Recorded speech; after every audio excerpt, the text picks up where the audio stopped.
আবেগ ইমোশন একটু স্তীমিত হলো। কিন্তু গণভবনে যদি আপনি সম্পদ ধ্বংস করেন, সেই সম্পদ কিন্তু রাষ্ট্রের সম্পদ। কারণ যিনি এখন প্রধানমন্ত্রী হবেন বা প্রধান উপদেষ্টা হবেন, তিনি কিন্তু ওই ভবনে বসবাস করবেন। তাহলে এই যে আগুন দিয়ে পোড়ানো হচ্ছে বা এই যে মারামারি হচ্ছে, হত্যাযজ্ঞ হচ্ছে, আমি মনে করি যে সেনা অথরিটি, সেনা কর্তৃপক্ষ এই ভুল করেছে। এবং সেনা কমান্ডার বা সেনা প্রধান এই ভাষণ দেওয়ার পরেও পুলিশ কেন ইনঅ্যাক্টিভ হয়ে গিয়েছে এবং এই যারা আগুন দিয়েছে তাদেরকে আগুন অ্যালাউ করলো, এটা আমার কাছে ওই বোধগম্য নয়। অ্যাটলিস্ট আমি যদি ইন্সপেক্টর জেনারেল অফ পুলিশ থাকতাম, তাহলে আমি অ্যাটলিস্ট এটা প্রোটেস্ট করতাম এবং এটা ঠেকাতাম। এই কারণে আমার কাছে মনে হয় এটা একটা কনস্পাইরেসি। এই কারণে আমি সেনা কর্তৃপক্ষ এবং প্রেসিডেন্ট তো ভার্চুয়ালি এখন ক্ষমতা নাই, সেনা কর্তৃপক্ষ বা সেনা প্রধানকে উদাত্ত আহ্বান জানাবো, আপনি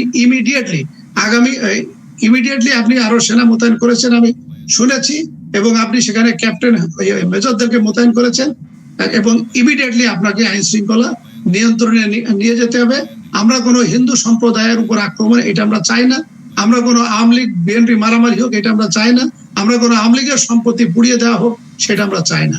তবে এই কথা বলার পরে আপনার দর্শক শ্রোতা হয়তো ভাবতে পারে যে তাহলে এত হত্যাযজ্ঞ চালানো, তাহলে ব্যারিস্টার জিল্লুর রহমান তাহলে তাদের কেন পক্ষ নিচ্ছে? আমি তাদের পক্ষ নিচ্ছি না। আমাদের প্রচলিত আদালত আছে, আমাদের মানবতা বিরোধী অপরাধ ট্রাইব্যুনাল বা যুদ্ধ অপরাধ ট্রাইব্যুনাল, এটা আইনও আছে, এটা বিচার কার্য চলছে, ট্রাইব্যুনালও আছে। এটা শুধুমাত্র বিচারক পরিবর্তন করে দিলে আমাদের এই সমস্ত কমান্ডার যারা খুন খারাপি হত্যাকাণ্ডের সাথে জড়িত ছিল, তাদেরকে 3 থেকে 6 মাসের ভিতর বিচার সম্পন্ন করা যাবে। এবং এইটাতে যদি তাদের ফাঁসি হয়, 6 মাসও ফাঁসি কার্যকর করে এদেরকে জাহান্নামে পাঠিয়ে দেবার ব্যবস্থা করা যাবে। এটি ছাড়াও আমাদের আমি শেষ করে দিচ্ছি, এটি ছাড়াও আমাদের প্রত্যেকটা বিভাগেই একটি করে দ্রুত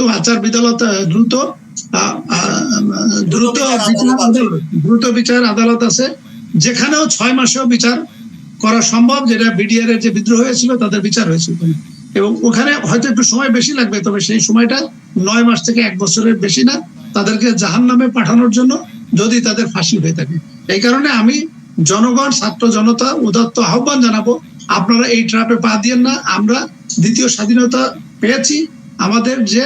আমাদের যে ঔপন্যাসিক মীর মোশাররফ হোসেন, তার যে বিষাদ সিন্ধু যে প্রবন্ধ উপন্যাস, সেখানে উনি লিখেছিলেন স্বাধীনতা অর্জনের থেকে স্বাধীনতা রক্ষা করা কঠিন। আমরা 1971 সালে স্বাধীনতা পেয়েছিলাম, সেটি কিন্তু আমরা রক্ষা করতে পারি নাই। সেই স্বাধীনতা আবার পুনরায় আমরা পেয়েছি, বাট আমাদের অর্জনটা যাতে বৃথা না যায়, সেটি আমি দেশবাসী, ছাত্র জনতা এবং বিশেষ করে এবং বিএনপি জামাত যারা নেতৃবৃন্দ যারা আছেন, আমি আপনাদের উদাত্ত আহ্বান জানাচ্ছি, কোনো আইন নিজের হাতে নিয়েন না। আইনের মাধ্যমে এদেরকে ট্রায়াল করা হবে এবং এদেরকে আইনের মুখোমুখি করা হবে। মাসুক ভাই এবং আমার দর্শক শ্রোতা সবাইকে ধন্যবাদ আমার কথা শোনার জন্য। আমি অসংখ্য ধন্যবাদ দিয়ে ব্যারিস্টার জিল্লুর রহমান সাহেবকে আজকের মতো বিদায় দিচ্ছি। আপনারা জানেন যে ব্যারিস্টার জিল্লুর রহমান একজন পুলিশের ডিআইজি ছিলেন। আজকে উনি প্রকাশ করেছেন যে সরকার 8 বছর চাকরি থাকা অবস্থায় ওনাকে বের করে দিয়েছেন। হাসিনার এই অপবিত্র প্রশাসন, আমরা আশা করি যে ওনার ন্যায্য দাবি, ওনার নয় শুধু ওনার মতো যারা সৎ অফিসার সেনাবাহিনীতে, ব্রিগেডিয়ার আমান আজমি এবং বিভিন্ন যারা খুন হয়েছে, গুম হয়েছে, তাদের সকলের বিচার হবে, এই প্রত্যাশা রেখে আজকের মতো ব্যারিস্টার জিল্লুর রহমানকে বিদায় দিচ্ছি। আমাদের এখনো 4 জন অতিথি আছেন যাদেরকে আমি আমন্ত্রণ জানিয়েছি, তারা কথা বলবেন এই প্যানেলে। আমি আরো একজন আমাদের সম্মানিত অতিথি যুক্ত হবেন আমেরিকা থেকে, ডক্টর শওকত আলী স্যার, উনাকে আমি ফিনিশিং এর জন্য রেখেছি। এখন আমার সামনে 3 জন অতিথি আছেন। আমি সব অতিথিদেরকে সময় দিতে হবে, যেহেতু আমি আমন্ত্রণ করেছি সবাইকে। আমন্ত্রিত অতিথিদেরকে সময় দেওয়ার পরে যদি সুযোগ থাকে, তাহলে অতিরিক্ত কোনো দর্শককে দেব। আমন্ত্রিত অতিথিদের বাইরে তাদেরকে না দিয়ে অন্যদেরকে আমার সুযোগ নাই আজকের এই অনুষ্ঠানে সময় দেওয়ার। আমি জাহিদ খানকে আমন্ত্রণ জানিয়েছি, উনি অনেকক্ষণ অপেক্ষাই করেছেন। আমি জাহিদ খান, আজকের এই গুরুত্বপূর্ণ পয়েন্টগুলাই, আপনি ইন্ডিয়ার পুনা ইউনিভার্সিটি থেকে বিএসসি করেছেন, লন্ডনের ওয়েস্টমিনিস্টার থেকে এমএসসি করেছেন, আইটি কনসালটেন্ট, পাশাপাশি আপনি একজন রাজনীতি বিশ্লেষক। তাই আপনার বিশ্লেষণে আজকের বাংলাদেশের দৃশ্য নিয়ে কিছু কথা বলার অনুরোধ করছি। ধন্যবাদ মাসুক ভাই, ধন্যবাদ সকল দর্শক শ্রোতাকে, আর অভিনন্দন আমাদের এই মহান মুক্তির দিন। আমি এটাকে মুক্তির দিনই বলবো। আসলে 71-এ যে বাংলাদেশ স্বাধীন হয়েছিল, সেটাকে হাইজ্যাক করেছিল এই শেখ পরিবার। এই শেখ মুজিব, আপনারা ইতিহাস, আমি কথায় কথায় ইতিহাস টেনে ধরি, কারণ কি ইতিহাস থেকে মানুষ শেখে।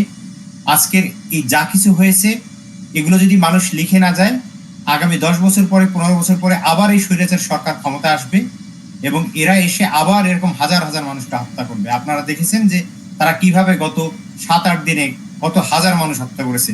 2013 সালে তারা কিন্তু অনেক মানুষ হত্যা করেছে শাপলা চত্বরে। সেদিনও আমি উইটনেস ছিলাম, সেদিন আমি সারা রাত টিভি খুলে দেখেছিলাম, এই দিগন্ত টিভি, তারপর আপনার একুশে টিভি, এই টিভিগুলো সরাসরি সম্প্রচার করতেছিল। তারপর এছাড়াও তারা তো প্রতিনিয়ত মানুষ হত্যা করেছে, খুন করেছে, মানুষের দ্রব্যমূল্যের দাম কোথায় নিয়ে গেছে, মানুষের জনজীবন যে কোথায় ঠেকে গেছে। কিন্তু মানুষ কোণঠাসা হয়ে, অনেক মানুষ আওয়ামী লীগকে ঘৃণা করে কিন্তু আওয়ামী লীগের বিরুদ্ধে কথা বলতে পারে নাই। অনেকে আবার নিজেকে বলছে আমি আওয়ামী লীগ, আসলে আওয়ামী লীগ না। একটা পরিস্থিতির মধ্যে থেকে মানুষ গিয়েছে, আজকে মানুষের মুক্তি হয়েছে। 71-এ কেন আমি বললাম যে 71-এ স্বাধীনতা হয়নি, কারণ আপনি যদি এই শারমিন আহমেদের বইটা যদি পড়েন, তাজউদ্দিনের মেয়ে যে বইটা লিখেছে নেতা ও পিতা, আপনি সেখানে স্পষ্ট দেখবেন যে বঙ্গবন্ধুকে তাজউদ্দিন বলেছিল 25শে মার্চ রাত্রে, মুজিব ভাই আমরা চলেন আন্ডারগ্রাউন্ড হয়ে যাই, আন্ডারগ্রাউন্ড গিয়ে আমরা মুক্তিযুদ্ধ পরিচালনা করি। কিন্তু বঙ্গবন্ধু কি তাকে উত্তর দিলেন যে তুই নাকে তেল দিয়ে ঘুমা, পরশুদিন হরতাল ডেকেছি। উনি কিন্তু আন্ডারগ্রাউন্ড, উনি যদি আপনি দেখেন রাশিয়াতে ইউক্রেনে কি করলো, ইউক্রেনে জেলেনস্কি কিন্তু আন্ডারগ্রাউন্ড হয়ে গিয়ে যুদ্ধ চালাচ্ছে রাশিয়ার বিরুদ্ধে। সমস্ত দেশেই রাষ্ট্রনায়ক, যখন একটা দেশের আক্রমণ আসে, রাষ্ট্রনায়ক বা যে লিডার, সে যদি আন্ডারগ্রাউন্ডে গিয়ে যদি যুদ্ধ পরিচালনা না করে, তাহলে কিভাবে যুদ্ধ আগায়? কিন্তু আপনি দেখেন সেই যুদ্ধ তাজউদ্দিন কিন্তু মুক্তি বাহিনী তৈরি করলো। আর বঙ্গবন্ধুর ভাগিনা শেখ মনি, সে করলো কি বিএলএফ। আমি অনুরোধ করছি, আমরা পুরাতন ইতিহাসটা শুনতে চাই না। আচ্ছা, আমি আজকের নিয়ে প্লিজ আমাদের নামও শুনতে চাই না, আমরা চাই না। কিন্তু সমস্যা তো আমাদের এখানেই, আমাদের সমস্যাটা হচ্ছে আমরা কোনো জিনিস জানতে চাই না বলে কিন্তু আজকে আমরা ওই ইতিহাস আজকে শোনার জন্য ধৈর্যশীল না দর্শকরা। আমি বুঝছি, আমি একটা কথা বলছি, কিন্তু আমি শেখ হাসিনা কি করেছে এই পর্যন্ত আপনি দেখেন, শেখ হাসিনা আজকে যে ক্ষমতা আসলো, আপনি যদি এই শেখ হাসিনা ক্ষমতা কিভাবে আসলো যদি আপনি ইতিহাস জানতেন, তাহলে শেখ হাসিনা ক্ষমতা আসতে পারতো না। বাংলাদেশে একই রকম মানুষকে ইতিহাসের ছাত্র বানাতে পারবেন না, মানুষ 20 কোটি। হ্যাঁ, তারা সবাই ইতিহাস পড়ে আপনার মতন লন্ডনে পড়াশোনা করতে পারবে না। এত পড়াশোনার দরকার নেই আপনার, এতটুকু জানার জন্য আপনার এত পড়াশোনার দরকার নেই।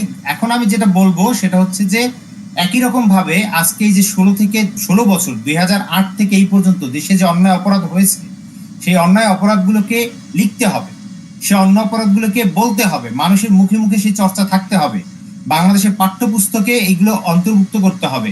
At the same time white paper বলা হয়, শ্বেতপত্র প্রকাশ করতে হবে।